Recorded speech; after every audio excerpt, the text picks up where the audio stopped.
Hello, I'm Abi-Graves Cooper and I'm one of the practice development nurses in the West. Today's video is going to be showing you how to administer subcutaneous fluids.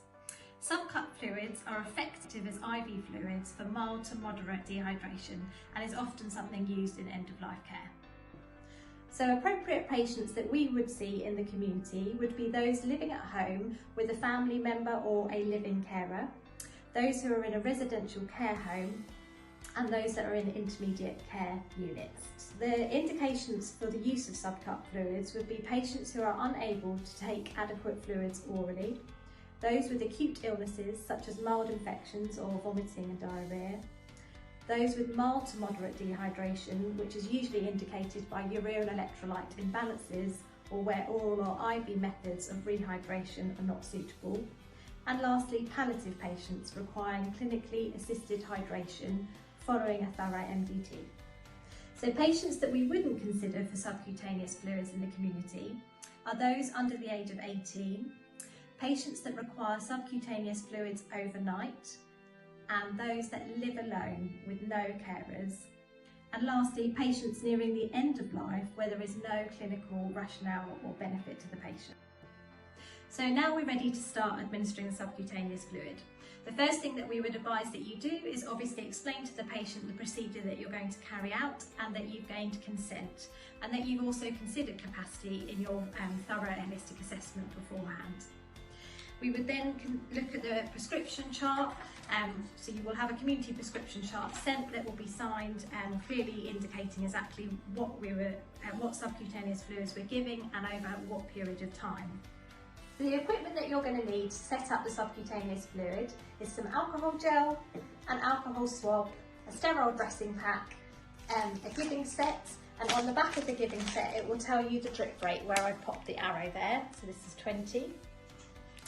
You'll also need the correct fluid that's been prescribed, so today we're using sodium chloride 0.9% and this is 1 litre.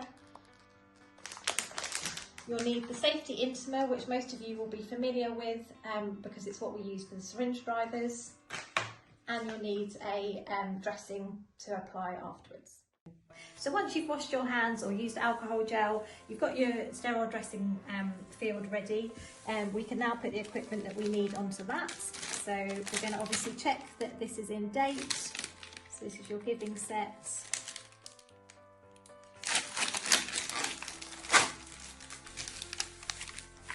And your safety intimer. Checking that that's in date. And your dressing.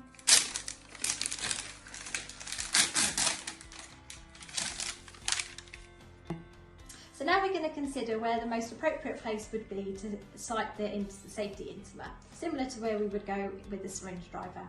So those could be the anterior aspect of the upper arm, the lower abdomen, the upper chest, avoiding the breast tissue, the upper thighs, or on the back, in between the shoulder blades. So now we've located the most appropriate place to insert the safety intimer. We're just going to use our alcohol wipe to wipe over the area where we're going. We're going to get the safety intimer ready and we're going to insert this at a 45-degree angle.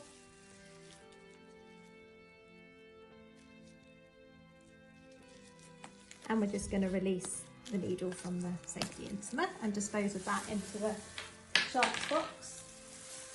You might want to remove this little clip as well. And then we're just going to use our dressing just to cover that. Make sure it's nicely in place.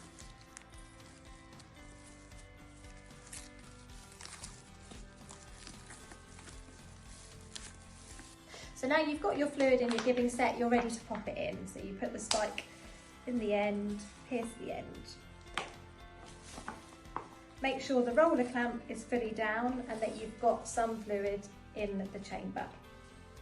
Okay, and then we're going to run the fluid through. So I'm just going to pop it up on the drip stand to do that. And I'm just going to carefully run the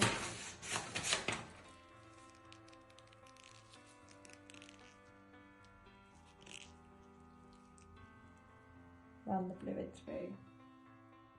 So we've now primed the giving set and we're ready to attach it to the safety intima. So we're going to take the end of the bung off using aseptic technique and attach it on. So now regarding the drip rate calculation, as you can see here, it's the volume of fluid times the drops per mil, which is on the back of the giving set, divided by the number of minutes equals the drops per minute. So you're now just going to use your roller just to start dripping that through. And obviously you'd calculate that over 1 minute. So we've now set up the entire procedure of the subcutaneous fluids. The last thing that we would just advise any nurse to check is to look at the injection site, and also advise any relative or carer that's also looking after the patient. So things to look out for are localised pooling at the injection site, any pain at the injection site, any redness or bruising, any bleeding, any signs of an abscess, or any signs of fluid overload. If you see any of these signs, then obviously please advise the carer to contact one call for a nurse to come out, and obviously you'd need to re-site. Poor absorption of fluids may lead to pulmonary edema. The signs and symptoms of those are in the policy, so please check those. So once it's all set up, obviously you then need to go away and document that on System 1, where there is a care plan for subcutaneous fluids. So you need to ensure that you're including the batch number and expiry and the time and the rate according to the prescription that you've got, and obviously doing all your checks before leaving the patient. Please ensure that whichever nurse goes out to set this subcutaneous infusion up on a patient must be the same person to return at the end of their shift, at the end of the 8-hour session. Thank you very much for watching today's video. I hope you found it useful. If you are unfamiliar with how to set up a subcutaneous infusion, then do refer to clinicalskills.net or the Royal Marsden website, which can also help you. And we would recommend everybody to go away and read the subcutaneous administration for sodium chloride procedure policy.